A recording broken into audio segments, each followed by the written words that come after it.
a moment, you'll hear James Stewart as the six-shooter, just one of the many fine programs brought to you each week on NBC.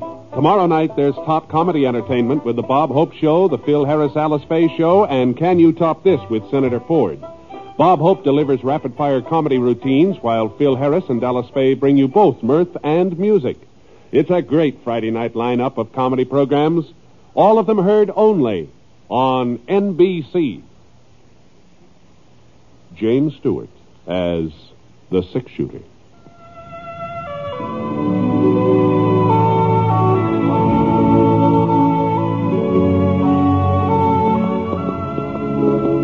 The man in the saddle is angular and long-legged.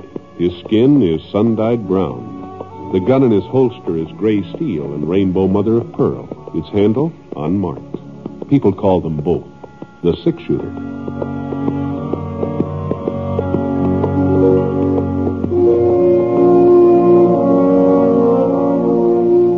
The NBC Radio Network presents James Stewart as the six-shooter, a transcribed series of radio dramas based on the life of Britt Ponsett, the Texas plainsman who wandered through the Western Territories, leaving behind a trail of still-remembered legends.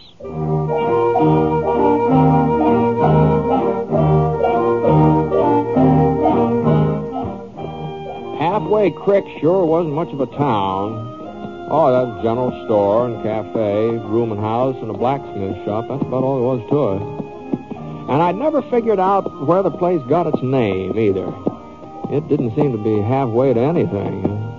As a matter of fact, it was right at the end of the trail from Santa Fe. The only thing further west was a couple of small farms and Gid Bascom's Double 7 Ranch.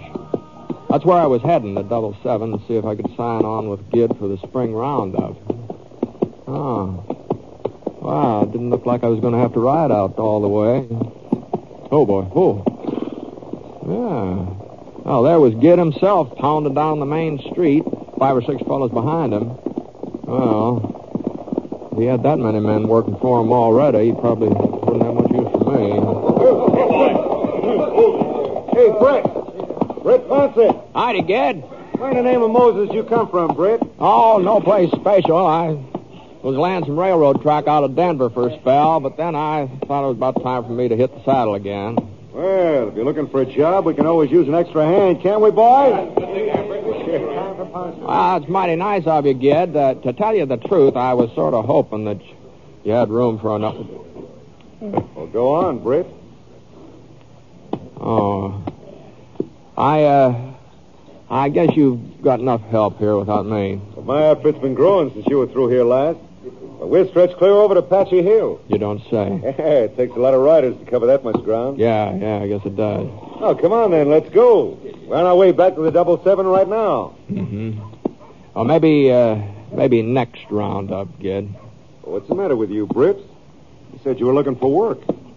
I reckon I'm what changed Ponsett's mind, Gid. I reckon he's a little too fancy to ride alongside me. Huh? How about it, six-shooter? You boys know each other? We met up. Yeah. Well, take it easy, Gid. I'll be saying it. Now, hold up a minute, Britt. You go ahead, boys. I'll catch up with you. I want to talk to Ponsett. You're wasting your breath. I'm still boss of the Double 7, Clint. I don't need no advice from you. Sure, Gid, sure.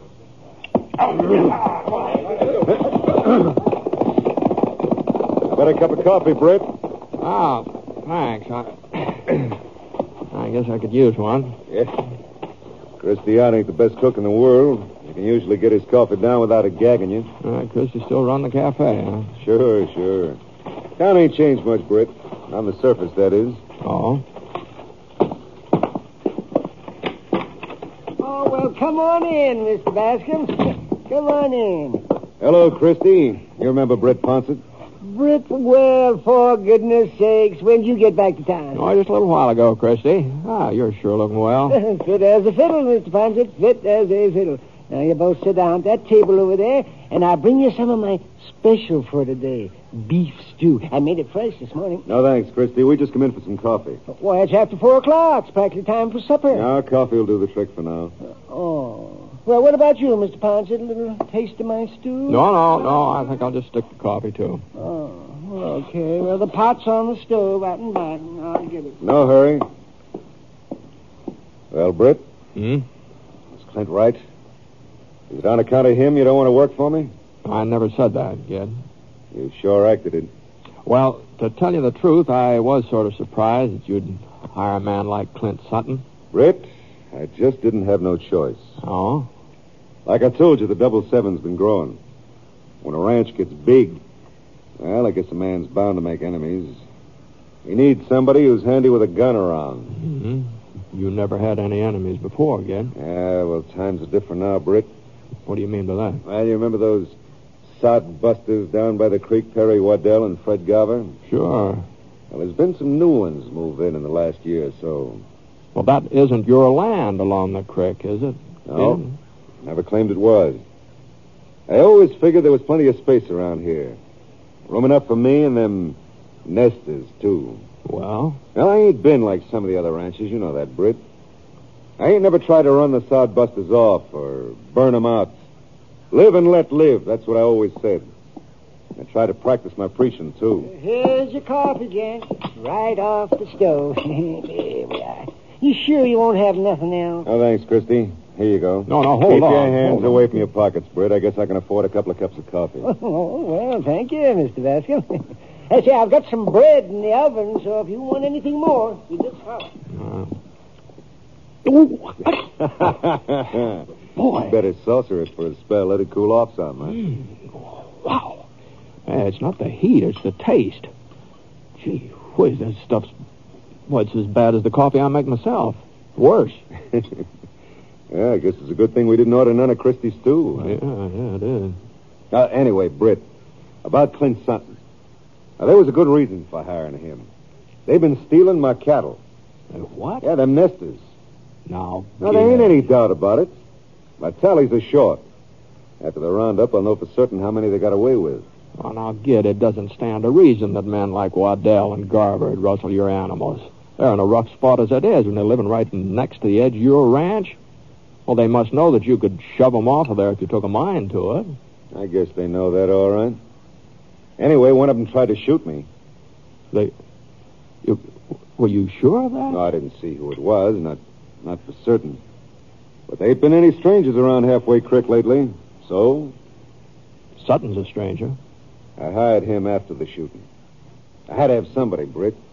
My own boys ain't very fast with a gun. They ain't had much experience lately. Now, Gid, you're just asking for trouble bringing Clint Sutton in here. Britt, the trouble's already started, and I didn't start it. They did. Of course, if I had known you were coming into town, I wouldn't have taken Clint on. Well, if what you wanted was a gun, I'm not the man for you. I reckon Clint is. Well, that's the way you feel, Britt. That's the way I feel. Maybe you'll change your mind after things quiet down. Or maybe there won't be a serious mix-up now that them sod busters know that I mean business. I wouldn't count on that, Gid. Well, thanks for the coffee.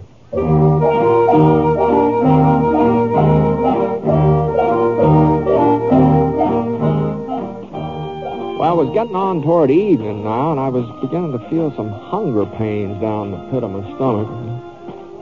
Oh, I sure didn't like the idea of sampling Christy Ott's stew, though. I figured I'd be better off to buy some cold grub at the general store, so I headed across the street. Just as I started to go in the front door, I saw somebody staring at me from behind a wagon over to the blacksmith shop. The sun was directly behind him, so I couldn't tell who it was exactly. Not until it came around into the shade. Britt?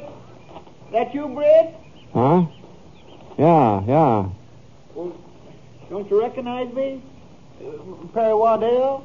Oh, sure, Perry. Oh, the sun was in my eyes. I couldn't see you. You busy, Britt? No, not especially. Well, I'd like to talk to you if you got a minute spare.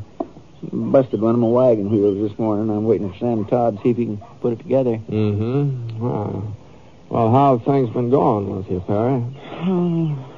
Not so good, Britt. Not so good. Yeah, I was just talking to Gid Bascom. What's behind the trouble, anyway?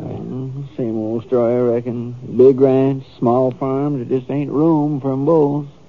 There's always plenty of room before.